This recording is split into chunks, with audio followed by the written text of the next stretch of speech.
Mga ka-sports, laging sinasabi ng maraming Pinoy basketball fans, kailangan ng shooters ang Gilas Pilipinas. At kung pagbabasehan natin ang mga nakaraang laro ng national team sa FIBA qualifiers, napakalinaw na isa ito sa mga kahinaan ng ating kupunan. Pero mga ka-sports, paano kung may isang dating Gilas cadet na nagsabing handa siyang muling magsuot ng jersey ng Pilipinas? At hindi lang basta shooter, isang two-way player na may depensa, hustle at international experience. Pag-uusapan natin yan ngayon. Pero bago ang lahat, kung mahilig ka sa Gilas updates, Philippine basketball analysis at international hoops, huwag kalimutang mag-subscribe, like at share para lagi kang updated mga ka-sports. Tara, simulan na natin.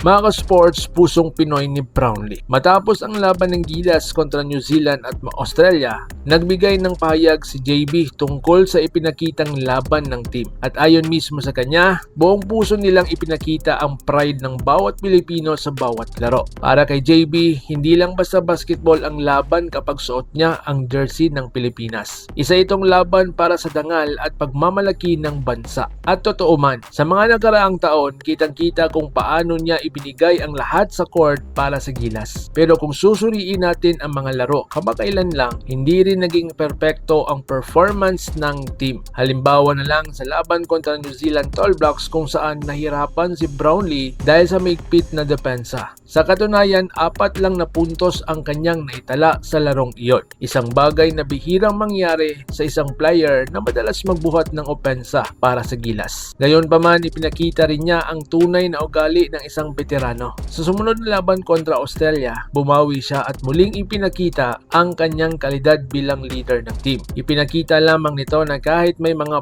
pagkakataong pumapalya, ang mahalaga ay ang kakayahang bumangon at mag-adjust. So dito naman tayo sa papuri ng Tall Blacks daw sa ating national team. Kapansin-pansin din ang sinabi ng isa sa mga players ng New Zealand Tall Blacks na si Jordan Ngatay. Ayon po sa kanya, hindi dapat malitin ng Gilas Pilipinas. Ayon pa sa kanya, malakas na ang lineup ng Pilipinas dahil sa kombinasyon ng laki at versatility ng mga players. Nabanggit niya ang presensya ni Nakay Soto, AJ Edu, Junmar Fajardo, Justin Brownlee at Dwight Ramos. Sa kanyang pananaw, ang kulang na lamang sa Gilas ay ang tamang identity at sistema. Kapag nahanap ng Pilipinas ang tamang timpla ng kanilang laro, maaring itong maging malaking problema para sa kahit anong team sa Asia. At hindi ito basta papuri lamang. Kapag mismong kalaban mo na ang nagsabi na malakas ang potential ng iyong team, ibig sabihin ramdam nila iyon sa loob mismo ng court. So ngayon ang banta ng Japan sa Asian Games. Samantala, pinag-uusapan na rin ngayon ang magiging depensa ng Gilas Pilipinas sa darating na Asian Games 2026 na gaganapin sa Japan. Ayon kay SBP Executive na si Erica D, kahit sabihin pa ng Japan na hindi nila isasama ang kanilang mga NBA players, hindi pa rin dapat maging kampante ang Pilipinas. Bakit? Dahil sila ang host country, may home crowd support sila at siguradong lalaban ng todo para ipakita ang lakas sa sariling teritoryo.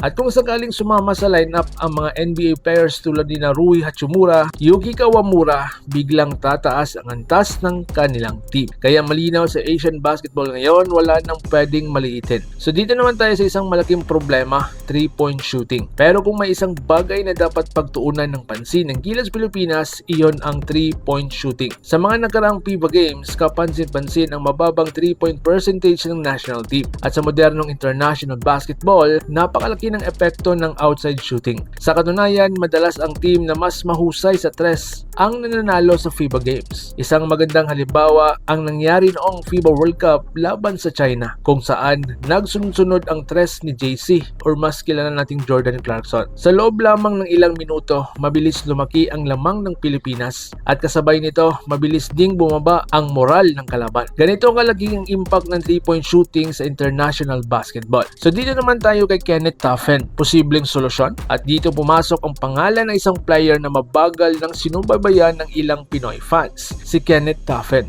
Dating bahagi ng Gilas Cadets noong panahon ni Kobe Paras at ibang college stars. Isa rin siyang player na nakaranas maglaro sa New Zealand NBL kung saan napansin ang kanyang shooting ability at all-around game. Sa isang interview noon, inamin na Toffen na nagkaroon na siya ng pag-uusap tungkol sa posibilidad na maglaro para sa Pilipinas. At kamakailan lang, muli itong naging usap-usapan matapos siyang mag-reply sa social media ng always ready and willing to represent the Philippines. Isang malinaw na pahayag na bukas pa rin siyang magsuot ng Gilas jersey. So ngayon, anong may bibigay ni Toffen sa Gilas? Hindi lang basta shooter si Kenneth Toffen na. Isa siyang two-way player, ibig sabihin may outside shooting, may depensa, may hustle, may versatility. Hindi siya typical na shooter na naghihintay lang ng open shot. May kakayahan din siya maglaro sa depensa at tumulong sa sistema ng team. At kung hinahanap ni Coach Tim Cone ay mga players na kayang mag-fit sa kanyang sistema, malaking bagay ang ganitong klase ng player. So ngayon, mas marami pang shooter sa labas. Sa totoo lang, kung shooters lang ang pag-uusapan, marami pang pwedeng idagdag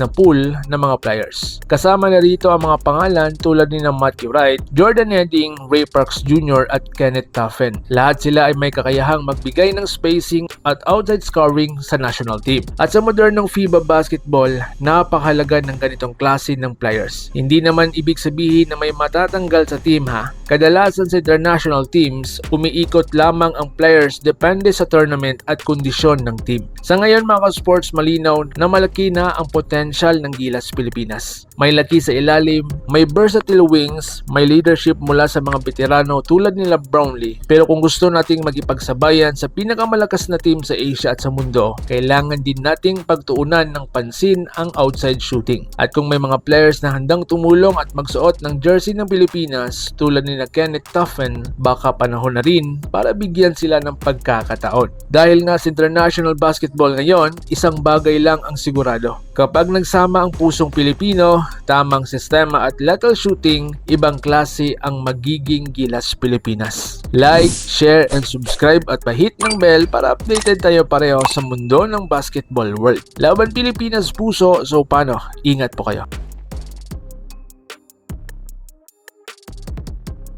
Mga ka-sports, kung hilig ninyong bumili ng mga Gilas jersey, Gilas accessories at mga gamit na pang basketball habang nanonood po kayo sa aking mga videos, kindly check this basket on this lower part ng ating video at magpa-pop up yung ating mga items sa gilid. Mga legit po yung mga items dyan and see to it po na makabili po kayo ahead of time kasi meron po yung mga discounts and mga promos depende po sa seller.